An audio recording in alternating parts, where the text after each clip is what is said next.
Hey everyone, today we're going to practice breathing in first position. Here's what it looks like.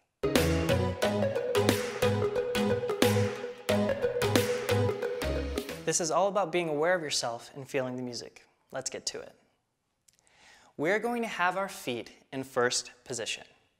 If you do not know what first position is, you can review that in the ballet course. And now we will breathe.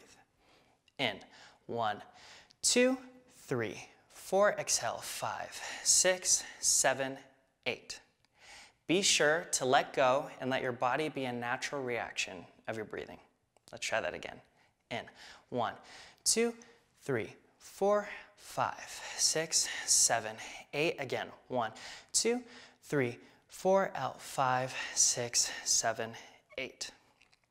Breathing is such an important part of contemporary, and it ultimately helps you follow through with the movement. Let's do it to some music. 4, 5, 6, 7, 8.